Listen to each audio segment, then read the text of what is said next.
절, 지, 단. 처음 들어보는 한자어라고요? 아마 대부분의 사람들이 그럴 것입니다. 일단 한국어가 아니거든요. 이 한자는 일본어로 기리시탄이라고 읽습니다. 절자를 뜻으로 읽어 기리, 지와 단을 음으로 읽어 시탄이라고 하죠. 눈치채셨을 수도 있을 거예요. 기리시탄이라는 말은 포르투갈어 크리스텅의 음차입니다. 현대 일본어에서 기독교인은 크리스찬 내지는 그리스도교도라고 불립니다. 기리시탄이라는 말은 500여 년 전 일본 내의 기독교도, 특히 천주교도들을 부르던 고어죠. 500년 전 일본에 기독교도들이 있었냐고요? 꽤 많았습니다. 그런데 현대 일본은 아시아 전체를 통틀어 기독교인 비율이 가장 적은 나라 중 하나입니다. 500여 년 전 이미 서유럽 국가들과 무역을 하며 그들의 문화와 종교를 일찍 접했고, 근대에 이르러서는 비유럽 국가들 중 가장 성공적으로 서구 문명을 받아들인 나라가 일본이잖아요. 그런데 이렇게까지 기독교인 비율이 낮은 이유가 대체 뭘까요?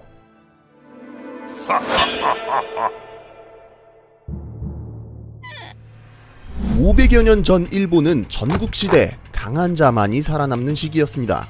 각 지방의 다이묘들은 부국강병을 위해 혈안이 되어 있었고, 우연찮게도 포르투갈 상인들과 일본이 처음으로 접촉한 시기도 이때였습니다. 전국시대 포르투갈 상인들이 판매하는 물건들은 너무나 매력적인 아이템이었습니다.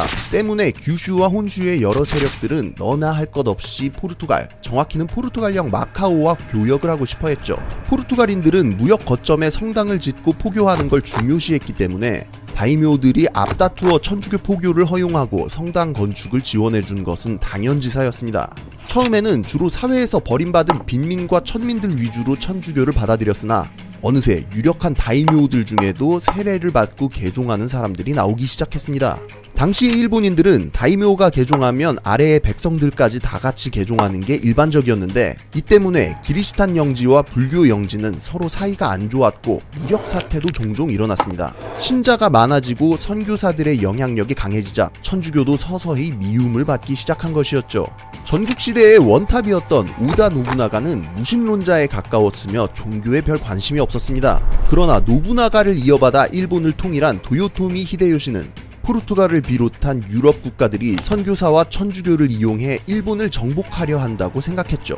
때마침 천주교를 눈엣가시로 여기던 불교와 신도 세력, 그리고 반기리시탄 다이묘들까지 가세해 히데요시로 하여금 천주교에 대해 더욱더 반감을 키우게 만들었습니다. 결국 1587년 7월 25일 히데요시는 난데없이 모든 선교사들에게 20일 내로 일본을 떠나라는 내용을 담은 바테렌 추방령을 내립니다. 다만 포르투갈과의 무역을 아주 중요하게 생각했던 히데요시는 이를 엄격하게 적용하지는 않았습니다. 따라서 여러 제약들이 생겨나고 분위기가 조심스러워지긴 했지만 귀족들도 여럿 개종을 하는 등 오히려 신자는 더 증가 추세를 보였죠. 1592년 정치적인 기반과 정통성이 부족했던 히데요시는 임진왜란이라는 무리수를 두게 됩니다. 천주교의 교세가 강했던 규슈의 기리시탄 다이묘들은 모조리 임진왜란에 동원되었고, 때문에 조선을 침공했던 일본군 중에는 고니시 유키나가 같은 기리시탄들이 꽤 많았는데요. 가토 기요마사와 함께 조선 정벌의 선두를 맡았던 고니시는 독실하기로 유명한 기리시탄 다이묘였으며 그의 휘하 병사들도 대부분 기리시탄이었죠.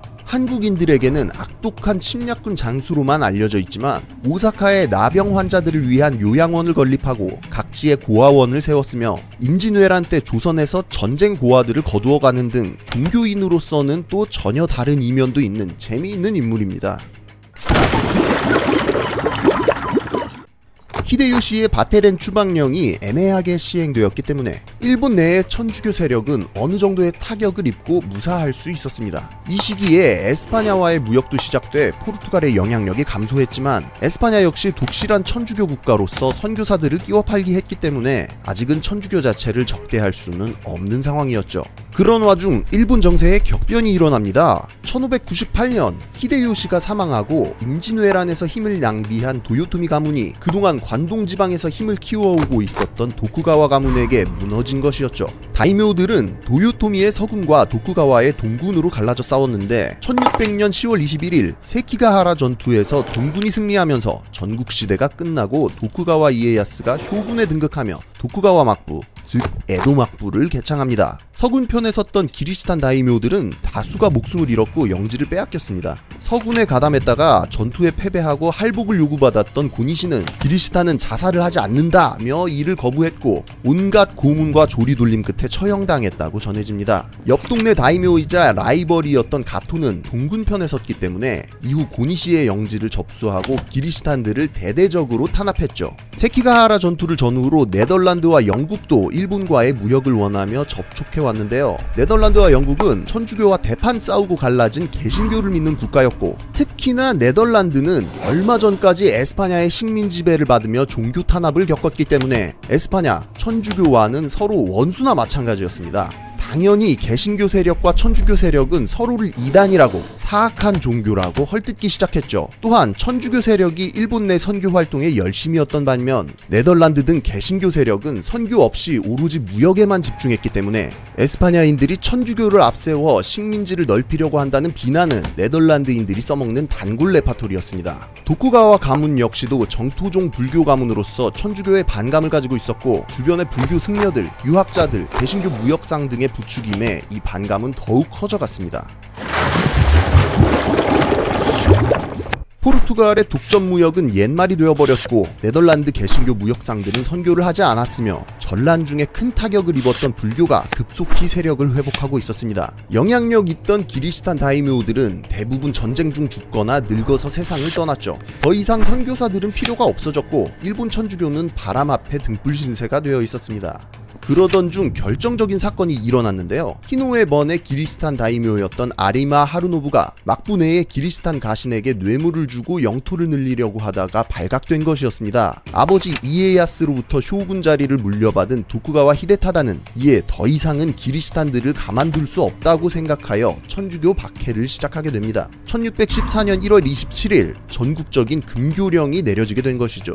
이번 금교령은 도요토미 히데요시가 홧김에 내렸던 바테렌 추방령과는 차원이 달랐습니다. 일본 내 외국 종교의 작은 불씨까지 밟아 꺼버리겠다는 확실한 의지로 시행되었죠. 각지의 다이묘들은 영지 내의 외국인과 선교사들을 모두 추방해야 했고 모든 성당들은 파괴되었으며 일반 신자들도 예외 없이 신앙의 포기를 강요받았습니다. 다이묘들 중 신앙을 버리지 않은 자들도 선교사들과 함께 모두 필리핀의 마닐라로 추방됐죠. 개종 강요와 추방이 공식적인 명령이었지만 당연하게도 수많은 순교자들이 발생했습니다. 히데타다는 아버지 이에야스와는 달리 외국과의 무역에 전혀 관심이 없었기 때문에 선교사들을 추방한 데 이어 대외 무역을 완전히 차단해서 외국인 세력을 근절하려 했습니다. 이러한 쇄국 정책이 시작된 후 무역은 나가사키와 히라도에서밖에는 할 수 없었고 몰래 입국한 선교사들을 돕거나 숨겨줄 경우 여자든 어린아이든 가리지 않고 사형시켰습니다. 1623년 히데타다를 이어 그의 아들인 도쿠가와 이에미츠가 쇼군이 된 이후에는 히데타다 때보다도 훨씬 강력한 탄압이 시작되었습니다. 이에미츠는 외국인이든 일본인이든 가리지 않고 처형하고 고문했으며 비신자들이라도 이웃의 기리시탄을 숨겨주면 함께 처형해서 공포감을 조성했죠. 기리시탄들이 재산을 몰수당하고 직업을 가질 수 없게 만들어 사회적으로 몰락시켰고 마을에서 명망 있는 기리시탄들만 골라서 고문을 통해 신앙을 버리게 만들었습니다. 기리시탄 공동체의 신앙 자체를 흔들고 파괴하는 악랄한 전략이었죠. 고문 방법 또한 잔인해졌습니다. 인두로 낙인을 찍고 톱으로 사지를 자르고 유황 온천에서 끓는 물을 부었습니다. 관리들이 불구가 된 신자들을 온 동네로 끌고 다니며 본보기로 보여주고 다녔죠. 가장 유명한 고문 방법은 아나츠루시라고 불리는 고문법으로 온몸을 밧줄로 감아 구덩이 속에 거꾸로 매달아 놓고 이마나 관자놀이의 정맥에 구멍을 뚫은 채 피가 방울방울 떨어지게 하여 천천히 죽게 만드는 잔인한 고문법이었습니다. 며칠 동안 죽지도 못하고 피를 흘리며 매달려 있어야 했고 이 고문법으로 수많은 신자들과 외국인 선교사들마저 신앙을 버리게 만들었죠. 그동안 신앙을 감추지 않던 일본인 신자들도 마카오와 필리핀 등으로 탈출하거나 일본 각지로 숨어들어 신앙을 숨긴 채 생활하기 시작했습니다. 천주교 박해가 점점 심각해지자 천주교 인구가 많았던 시마바라와 아마쿠사에서 기리시탄 농민들이 무기를 들고 반란을 일으켰습니다. 있었습니다. 여기에 세키가하라 전투 이후 주군이 없이 떠돌아다니던 기리시탄 사무라이들까지 가세하여 2에서 4만 정도 규모의 꽤나 잘 갖춰진 반란군이 구성되게 됐고, 시마바라번 자체의 병력으로는 막을 수 없는 수준으로 사태가 커지게 됐죠. 이에 막부에서 직접 지원군을 보내 본거지였던 하라성을 함락시키고 난을 진압하게 됩니다. 기리시탄 반란군들은 필사적으로 저항했고, 막부군은 성 함락 후 항복한 자들까지 전부 처형하는 것으로 보답했습니다. 시마바라에 난 이후 천주교 탄압은 더욱더 조직적이고 치밀해졌습니다. 천주교 신자들에게 현상금이 붙었고, 사제나 수사들은 더 큰 현상금이 걸렸습니다. 예수나 마리아가 새겨진 성화를 밟게 하는 에부미 의식도 이때 도입되었죠. 5인조 제도가 도입되어 모든 백성들은 5가구씩 한 조로 묶여 서로 감시하게 됐습니다. 또한 가족 단위로 정해진 불교 사찰에 인적 사항을 등록해야 했죠. 매년 초 관리들이 후미에라고 불리는 성화를 들고 집집마다 방문하여 남녀노소를 불문하고 모든 사람들이 성화를 밟도록 했습니다. 이때 조금이라도 흥분하거나 숨이 가빠지거나 망설이면 기리스탄으로 의심되었기 때문에 천주교 신자라도 어쩔 수 없이 신앙에 반하는 행위를 할 수밖에 없었습니다. 불교와는 달리 천주교는 죽은 사람을 매장했기 때문에 각 지역의 마을과 불교 승려들은 누군가 화장을 하지 않고 매장하지 않는지 감시하는 역할을 하기도 했습니다. 또 친척이나 조상 중에 기리시탄이 있었을 경우 남자는 7대, 여자는 4대까지 기록되어 대를 이어 감시와 통제를 받았습니다. 쇄국정책과 악랄한 금교령으로 이렇듯 일본 천주교는 확실하게 죽어가고 있었습니다. 이후에도 몰래 일본으로 입국한 신부들이나 선교사들이 있었지만 모두 막부에게 발견되어 끔찍한 고문 끝에 순교하거나 배교를 택했습니다. 일본과의 무역이 허용되었으며 천주교를 원수로 생각하던 네덜란드인들조차 일본 내의 천주교 탄압이 너무나 악랄하다며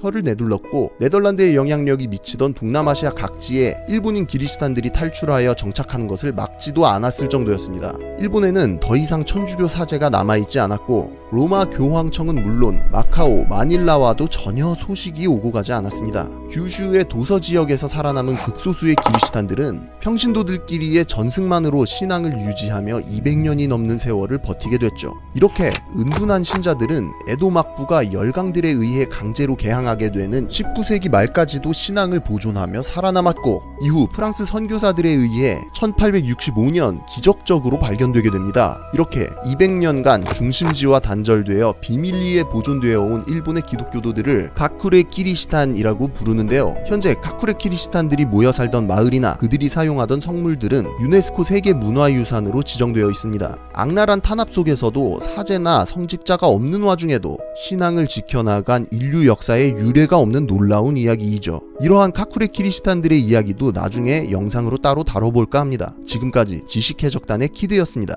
감사합니다. 그럼 오늘도 새로운 지식을 약탈하러 출발!